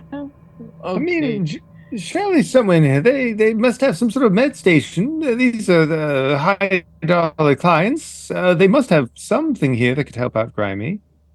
Yes, let's go right now. We're gonna yeah, I should probably find that first. Grimy, you're gonna be fine. You're gonna be fine. Okay. So you open the doors open. So one of you, like, you hit the button, the doors, like the two layers, the grate opens, and then the doors open. And then, much like above, there's this marbled landing area, and there's a door in front of you. And again, it's this turned submarine style door. One of you steps up, spins, you push it open. And there's like this grating hiss. You feel like the suction of the door coming loose from the frame. And then suddenly your eyes are almost just burned out, like out of their sockets of the brightness that just hits you. And all of you look and you see this bright street in front of you. It's filled with all sorts of automobiles, but not the types of automobiles that you're familiar to seeing on the streets of the AB. You see old model stuff. You see Studebakers and Cadillacs. You see what look like Lincoln Continentals. Some of them are parked alongside the street. Some of them are actually driving past. You can see what looks like all sorts of pedestrians kind of moving past on the sidewalks, and you can see shops here and there, these boutiques. Some of them are like coffee shops and bookstores, and some of them are selling various tailored clothing. When you step out, the air is very clearly perfumed. It's like this mix of musk and mint, but there's also underneath it this ever-present smell of like this damp mildew underneath it that you just can't seem to shake. The sky, and there is a sky above, is extremely blue, and in the distance there's a mountain, and you can see over top of it, well, across it says Hollywood in big white letters. But as you're watching, like through these palm trees in the distance, the sky flickers. And then you can suddenly see above, instead of like this bright blue sky, it's this dark underdome of the Hab as the emitters just falter and then quickly come back in, and you have blue sky once more. You see the edges of the palm fronds of the trees are a little bit, they're just kind of flicker in and out, like it's not quite perfect. And you can hear that near you, there's this malfunctioning hollow board that is kind of buzzing with static, and it's like flashing up these cinema ads. But then every time it kind of flashes, you see for a moment this corroded frame appears, as opposed to the glistening brass that kind of framed it. And so you're standing here on this sidewalk, you look back, and there's the door, just seems to be going directly into a building, and you're on what appears to be like the Boulevard of Stars. And you see walking up to you is a man and a woman. One of the man is dressed in this like kind of dark brown leisure suit. It looks completely different than anything you would see anyone wear. So there's no clear, obvious cybernetics. He's got a hat on, a fedora. The woman next to him has got what looks like some kind of floral dress, and they're both just like one arm and the other and the crooks, and they're just kind of looking up the sky. And then they just stop in front of you, and the guy says, "Oh, well, hello there. What a fine day, isn't it, fella? Just fine indeed. So, what's the good word?" Bird, where's the medical facilities? Oh, really? Is that so? Oh, my goodness. I had no idea. Oh, hey, fancy running into you here. And then as he's saying that, he kind of glitches a bit, and you see through him. And then they just walk on past. "You have a good day now." And then around you, as you're looking at the shops and the boutiques and the stores, everything just flickers out. And for like 2 or 3 seconds, you just see a cesspool in front of you. You see corroded vats. You see water-stained buildings. You see all these small little substructures that are just dripping with this toxic cesspool. And then flickers back in, and you see this beautiful street. And coming up along the street, you see a man in a leisure suit with dark brown, a fedora, and a woman on his arm. And he looks at you all and he says, "Well, hello there. What a fine day. Just fine indeed. So, what's the good word?" And we're going to go ahead and we'll stop there, and we'll pick up on that next time. All right. Yeah. Nice. You guys made it. You're in Sunken, California. Hey. It's a really safe place. Super It's safe. good times. Feels really safe. Yep. Everything's going to be great. What's the good word? So Hey good. there, buddy. Hey, fella. I don't get enough of using that voice in Call of Cthulhu because we're constantly going somewhere outside of, like, when we were in LA, it was so much fun. But now we're like in Bangkok. I can't do it anymore. It doesn't really make any sense. Like, hey there, how you doing?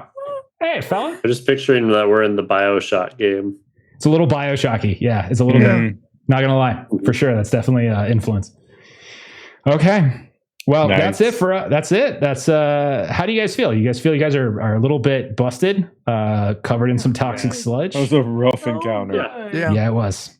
Yeah. I figure let's go big. Let's just go big. Yeah. 2 giant crocodiles. Anytime you do an encounter on the water, it's gonna be tough. It was gonna be tricky. Angry water. Yeah, it was gonna be tricky. Like, you guys were gonna be on top of like a capsized boat for a bit until Verana flipped it over and made it functional again. Because if it was otherwise, you guys are gonna be on top of a capsized boat, and it was gonna be like, you sink, you die. The end. Next game. But no, no, you're all good. All right. I don't know. I had fun. I hope you had fun. I enjoyed it. Still so much fun. I'm still screwing up on a few things here and there, but we'll settle it as we continue. But let's do some closing plugs and we'll get on out of here. So Chuck, I hear you got something going on like right now. What is that? What is that? Right now, my next game is on Kickstarter, and it's called Skin City, where you're a skeleton wearing a meat suit. It's fantastic. Excellent. I dropped a link in the chat, and I'll put it in the show note description as well.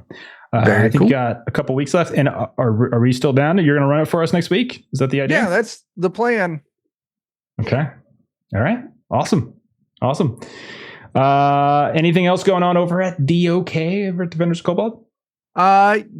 Yes. We may be doing something on Wednesday. I don't remember who all is out or not. Friday, we'll be doing some more Pathfinder. And that's it for the week. Yeah. Okay. Fantastic. Saturday, we're doing Pirate Borg, right? Yeah, that's over on Bert's channel, I think, as long as Bert is recovered from the storms. Yeah. Is he getting it over in West Virginia pretty bad?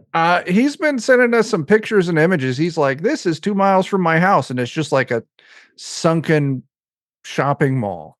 Yeah. Yeah, it's hideous. Yeah. Yeah. The new one, that's something that Melissa has been working on. That's why she's stepping away. The new one's hitting like west coast of Florida, right where her mom lives. And then our buddies over Norse Foundry, Fort Myers, Eric. You're probably not watching this. Stay safe, buddy.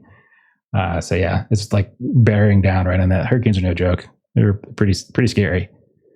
All right. So we'll see. We'll take a look. If you haven't already followed them, obviously go do that and go watch their stuff. And you liking Pirate Borg? I know it's a Borg, but do you like it? It is a Borg. Yeah. I do enjoy it. It is a fun game. I still hate Mork Borg. And Pirate Borg isn't as insufferable, but still, like, make a book that you can read easily and get rules out of. Like, I went because Bert's been running. I'm like, I want to check it out more. So I went and I bought the PDF and I got the Foundry module. And I'm like, this is obnoxious to read still. So, like, yeah.